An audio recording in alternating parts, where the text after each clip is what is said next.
پہ کھوتے ہو، کچھ کھوتے ہیں ان کے لیے اسپیشل ہے کہ آپ کے بچے جو اسکول میں پڑھتے ہیں اس کی فیسیں آپ خود دیتے ہو، آپ کے گھر میں سیکورٹی کے لیے آپ چوکیدار خود رکھتے ہو، آپ کی گلی نالی ٹوٹ جائے تو آپ اس کو خود ٹھیک کرواتے ہو، آپ ہسپتال میں جاتے ہو تو اپنا بل خود دیتے ہو، اپنے بچوں کو پرائیویٹ اسکولوں میں اس لیے پڑھاتے ہو تاکہ ان کی تعلیم اچھی ہو سکے کیونکہ اسکولوں کے خرچے جو وہ نہیں دیتے۔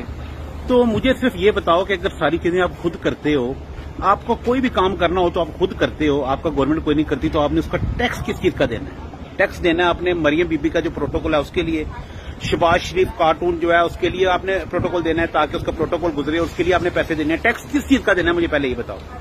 میں امریکہ میں رہتا ہوں، میری بچی صبح اسکول جاتے ہیں، ان کا صبح کا ناشتہ گورنمنٹ دیتی ہے، دوپہر کا کھانا گورنمنٹ دیتی ہے، جانے کا گاڑی کا کرایہ جو ہے وہ گورنمنٹ گاڑی پک کرتی ہے، گھر سے لے کے جاتی ہے، اسکول کی فیس کوئی نہیں ہے، بچے کا مہینے کا خرچہ بھی ہاتھ سے دیتی ہے، وہ اس کو میں ٹیکس دیتا ہوں، وہ بنتا ہے۔ لیکن آپ کس چیز کا ٹیکس دے رہے ہو؟ کسی میں اتنی ہمت نہیں ہے کہ اٹھ کے اپنی آواز بلند کر سکو کہ آپ ٹیکس دے کس چیز کر رہے ہو؟ جب آپ نے سارے کام اپنے خود کرنے ہیں، بچوں کی فیسیں خود جمع کروانی ہے، سارے کام آپ نے خود کرنے ہیں، اپنے میڈیکل کے سارے خرچے آپ نے خود اٹھانے ہیں، اپنے علاج جو ہے پرائیویٹ اسپتالوں سے خود کروانے ہیں، تو آپ ان کو کس چیز کا دے رہے ہو؟ کبھی کسی نے پوچھا ہے؟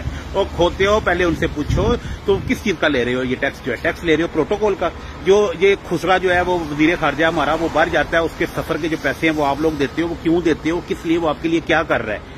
میرے لیے تو یہ گورنمنٹ کچھ کر رہی ہے، اس لیے ان کو میں ہر مہینے ٹیکس دیتا ہوں، ہر تنخواہ میں سے ٹیکس دیتا ہوں، کیونکہ یہ میرے سارے کام کرتی ہے، میرے بچوں کا مجھے مسئلہ ہی کوئی نہیں ہے۔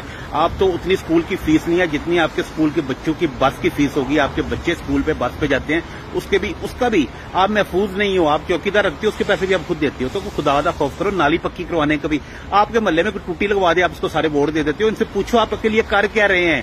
وہ ایک کچھ شکل سے استعمال کرو، کوئی تھوڑا سا دماغ استعمال کرو، آپ سے لے کے کیا کر رہے ہیں یہ پہلے یہ بتائیں۔ اپنی یاشیاں کر رہے ہیں، سارا پیسہ باہر بھجوا رہے ہیں، آپ لوگوں کو اسی طرح لتر مارتے رہیں گے، لتر کھاتے رہو گے، بولنے کی ہمت پیدا کرو، بولو۔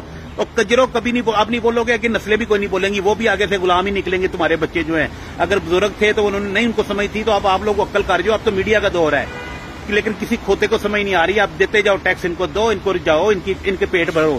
ان کے کاروبار میں کبھی فرق پڑا ہے؟ ان کے کاروبار میں کبھی نواز شریف کا کاروبار گھاٹے میں گیا ہے؟ لیکن تمہاری ساری ملنے سے لے کے تو پی آئی اے تک تو ہر چیز جو ہے وہ گھاٹوں میں جا رہی ہے۔ ان کے کبھی کاروبار پوچھ کے دیکھو، ان کی شوگر ملیں کبھی گھاٹے میں گئی ہیں؟ یہ کما رہے ہیں۔ یہ سب آپ لوگ خاموش رہو گے، چپ رہو گے، کیا ہو جائے گا؟ ہمارے پیسے بھی رہے ہو، آٹے کی لائن میں لگ کے نیچے آ کے مر جاتے ہو، اس سے اچھا کسی کے گلے پڑ کے مر جاؤ۔ خودکشی کرنے والا سب سے بڑا بزدل ہوتا ہے۔ خودکشیاں کر رہے ہو، کیوں خودکشیاں کر رہے ہو؟ نا حراموں کے ان کو کرو جا کے، ڈنڈے اٹھا لو، تم لوگوں کو ڈنڈے اٹھانے کی بھی ہمت نہیں ہے۔ نہیں ہمت ہے تو پھر لیٹ جاؤ، پھر مر جاؤ، پھر خودکشیاں کر جاؤ، تمہاری خودکشیاں کرو، جا کے پھر مرو سارے۔